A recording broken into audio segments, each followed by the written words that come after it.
ബഹുമാനപ്പെട്ട മുഖ്യമന്ത്രിയുടെ ജനസമ്പർക്ക പരിപാടിയുടെ വയനാട്ടിലെ വേദിയിലാണ് ഇപ്പോൾ നാം. വയനാട്ടിലെ എം.എൽ.എയും മന്ത്രിയുമായ പി കെ ജയലക്ഷ്മി ഇപ്പോൾ നമ്മോടൊപ്പമുണ്ട്. ജനസമ്പർക്ക പരിപാടിയെക്കുറിച്ച് അവരിപ്പോൾ നമ്മോട് സംസാരിക്കും. കേരള ജനതയുടെ ഹൃദയ വികാരങ്ങളെ തൊട്ടുണർത്തിയ അവരുടെ വേദനകൾക്ക് പരിഹാരം കാണുന്ന മഹത്തായ ജീവകാരുണ്യ പരിപാടിയാണ് ഇന്നിവിടെ നടക്കുന്ന ജനസമ്പർക്ക പരിപാടി. രാവിലെ 9 മണിക്ക് ആരംഭിച്ച ജനസമ്പർക്ക പരിപാടിയിൽ ആദ്യം ഓൺലൈനിലൂടെ ആപ്ലിക്കേഷൻ ക്ഷണിച്ച് പരാതി കൊടുത്ത ആളുകളുടെ പുറമെ രാവിലെ അവരെ 9 മണിക്ക് വയനാട് ജില്ലയിൽ തുടക്കം കുറിച്ച രണ്ടാം ഘട്ട മുഖ്യമന്ത്രിയുടെ ജനസമ്പർക്ക പരിപാടിയിൽ ഓൺലൈനിലൂടെ ആപ്ലിക്കേഷൻ കൊടുത്ത ആളുകളുടെ പരാതിയാണ് ആദ്യം മുഖ്യമന്ത്രി കേട്ടത്. അതുകൂടാണ്ട് തന്നെ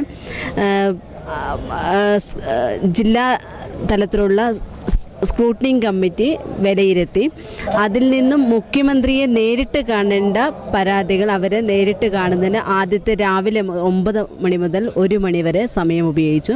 അതിനുശേഷം 1 മണിക്ക് ശേഷം വൈകുന്നേരം വരെ ഈ സമയം വരെ മുഖ്യമന്ത്രി നേരിട്ട് ഇന്ന് വന്ന ആളുകളെ എടുത്തു പോയി അവരുടെ പരാതി സ്വീകരിക്കുകയും പരിഹാരം കണ്ടുകൊണ്ടിരിക്കുകയാണ്.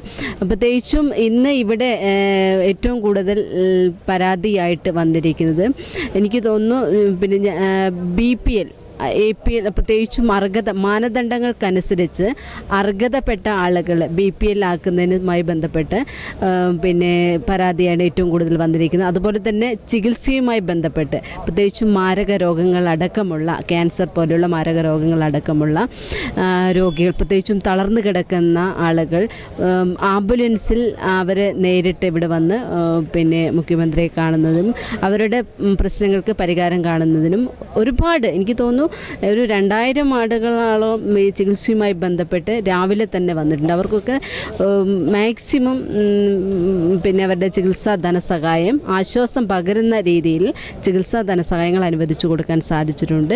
അതിനുശേഷം ഈ ഭൂമിയുമായി ബന്ധപ്പെട്ട ഒരുപാട് കേസുകൾ വന്നിരുന്നു. അത് സ്ക്രൂട്ടനിങ് കമ്മിറ്റി വിലയിരുത്തിയ അന്ന് നേരിട്ട് മുഖ്യമന്ത്രി ചില സാങ്കേതിക തടസ്സങ്ങൾ മൂലം നേരിട്ട് മുഖ്യമന്ത്രിയെ കാണേണ്ട പട്ടയം ഉൾപ്പെടെയുള്ള കേസുകൾ അത് മുഖ്യമന്ത്രി കാണുന്നത്. ആ കേസിന് പുറമെ ഇന്ന് ഒരുപാട് ഭൂമിയുമായി സംബന്ധിച്ചുള്ള ഒരുപാട് പരാതികൾ മുഖ്യമന്ത്രി നേരിട്ട് കണ്ട് പരിഹരിക്കുന്നതിന് വേണ്ടി വന്നിട്ടുണ്ട്. അതുപോലെ വിവിധ ഡിപ്പാർട്ട്മെൻറ്റുകളുമായി ബന്ധപ്പെട്ട് പ്രത്യേകിച്ചും SC/ST ഡിപ്പാർട്ട്മെൻറ്റുമായി ബന്ധപ്പെട്ട ചികിത്സയും അതുപോലെ തന്നെ വീടും മറ്റു റോഡ്സ് ഉൾപ്പെടെയുള്ള മറ്റു വിഷയങ്ങളെ സംബന്ധിച്ചൊക്കെ പരാതികൾ വരികയും കുറേ പരാതികൾ പരിഹരിക്കാൻ സാധിച്ചിട്ടുണ്ട്.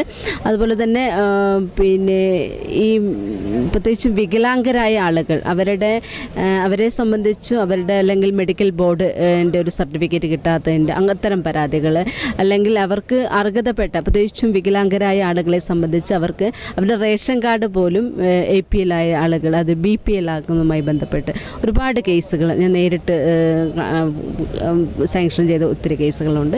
അത്തരം കേസുകൾ അങ്ങനെ എല്ലാ മേഖലയുമായി ബന്ധപ്പെട്ട് ഇവിടെ പരാതികളും നേരിട്ട് മുഖ്യമന്ത്രി ഇപ്പം പരിഹരിച്ചുകൊണ്ടിരിക്കുകയാണ്.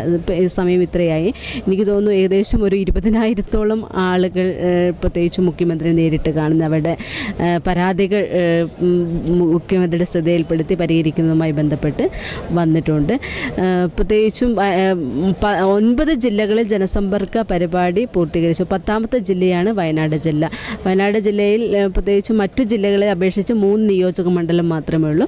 പക്ഷേ 3 നിയോജക മണ്ഡലം മാത്രമേ ഉള്ളൂ എങ്കിലും ഇന്നിവിടെ വന്ന ആളുകൾ ഈ രണ്ടാം ഘട്ട ജനസമ്പർക്ക പരിപാടിയെ പ്രത്യേകിച്ചും വയനാടൻ ജനത വളരെ വളരെ ആശ്വാസകരം ഒരുപാട് പ്രതീക്ഷയോടുകൂടിയാണ് വരവേറ്റത്. അതനുസരിച്ച് അവരെ ആശ്വാസകരമാകുന്ന രീതിയിൽ അവർക്ക് ഇവിടുന്ന് പരാതി പരിഹരിച്ച് മുന്നോട്ട് കൊണ്ടുപോകാൻ സാധിച്ചിട്ടുണ്ട്. നമുക്കറിയാം ജനസേവനത്തിന് ഐക്യരാഷ്ട്രസഭയുടെ അംഗീകാരം തന്നെ നേടിയ കേരളത്തിൻ്റെ പ്രിയങ്കരനായ മുഖ്യമന്ത്രി ഉമ്മൻചാണ്ടി സാറ് ഇവിടെ ഞാനും ഇന്നലെ ക്യാബിനറ്റിലുണ്ടായിരുന്നു. പക്ഷേ ക്യാബിനറ്റ് കഴിഞ്ഞ് ഇവിടെ 3 മണിക്കാണ് സാർ ഇവിടെ എത്തിയിരിക്കുന്നത്. രാത്രി 3 മണിക്ക് ഇവിടെ എത്തിയിട്ട് ഇവിടുത്തെ രാവിലെ 6 മണിക്ക് പോലും ഇവിടെ വരുമ്പോൾ ആളുകൾ സീമിനെ കണ്ടുകൊണ്ടിരിക്കുകയാണ്. ഇത്തരം കാഴ്ചകളാണ് കാണാൻ കഴിഞ്ഞത്. അപ്പോൾ രാവിലെ മുതൽ തന്നെ ശരിക്കും മൂന്നും മുറുക്കുമില്ലാതെ ഈ സമയം വരെ ജനങ്ങളുടെ പരാതികൾ കേൾക്കുകയും അവർക്ക് ആശ്വാസകരമായ നടപടിയുമായിട്ട് പ്രത്യേകിച്ചും മുഖ്യമന്ത്രി പോകുന്നതിന് വളരെയേറെ അത്ഭുതം തോന്നുകയാണ്. 1-ാം ഘട്ടം കഴിഞ്ഞപ്പോൾ തന്നെ നമുക്ക് ഏകദേശം ജനസമ്പർക്ക പരിപാടിയുടെ ഒരുക്കങ്ങളുമായി ബന്ധപ്പെട്ട് നല്ല അറേഞ്ച്മെൻറ്റ്സ് തന്നെ ജില്ലാ ഭരണകൂടവും ഇവിടുത്തെ ജനപ്രതികളും ഈ പ്രാവശ്യത്തെ 2-ാം ഘട്ട ജനസമ്പർക്ക പരിപാടി നല്ല അറേഞ്ച്മെൻറ്റ്സാണ് ഇവിടെ റെഡിയാക്കിയിരുന്നത്. അതുകൊണ്ട് മറ്റു തരത്തിലുള്ള ഇത്രയും സമയമായിട്ട് ഒരാൾക്ക് പോലും യാതൊരു പ്രശ്നവുമില്ലാത്ത രീതിയിലാണ് ഈ 2-ാം ഘട്ട ജനസമ്പർക്ക പരിപാടിയുമായിട്ട് മുന്നോട്ട് പോകുന്നത്. പ്രത്യേകിച്ചും അവരുടെ ഭക്ഷണം അടക്കം ജില്ലാ ഭരണകൂടം അറേഞ്ച് ചെയ്തിട്ടുണ്ട്. കുടിവെള്ളം ഉൾപ്പെടെയുള്ള പ്രത്യേകിച്ചും രോഗികളെ മുഖ്യമന്ത്രിയെ നേരിട്ട് കാണുന്നതിന് അവരെ കൂട്ടിക്കൊണ്ടു പോകുന്നതിന് സ്റ്റുഡൻസ്, പോലീസ്, കേഡറ്റ് അടക്കമുള്ള ആളുകൾ, എല്ലാ മേഖലയുമായി ബന്ധപ്പെട്ട ആളുകൾ ജനസമ്പർക്ക പരിപാടിയുമായി ബന്ധപ്പെട്ട് സഹകരിക്കാൻ ഇവിടെ എത്തിച്ചേർന്നതിൽ വളരെയേറെ സന്തോഷമുണ്ട്. ഈ 2-ാം ഘട്ട ജനസമ്പർക്ക പരിപാടി സംബന്ധിച്ച് വയനാടൻ ജനതയെ സംബന്ധിച്ച് ഒരിക്കലും മറക്കാൻ പറ്റാത്തൊരു അനുഭവമാണ് എന്ന് ഞാൻ പറയാൻ ആഗ്രഹിക്കുകയാണ്. പ്രത്യേകിച്ച് മുഖ്യമന്ത്രി ഈ സമയമായിട്ട് പോലും ഒരു ഭക്ഷണം പോലും കഴിക്കാതെയാണ്, പ്രത്യേകിച്ച് വെറും വെള്ളം മാത്രം, ഇളനീര് മാത്രം കഴിച്ചാണ് ഇത്രയും സമയം. ഞാൻ രാവിലെ മുതൽ 6 മണി മുതൽ മുഖ്യമന്ത്രിയുടെ കൂടെയുണ്ട്.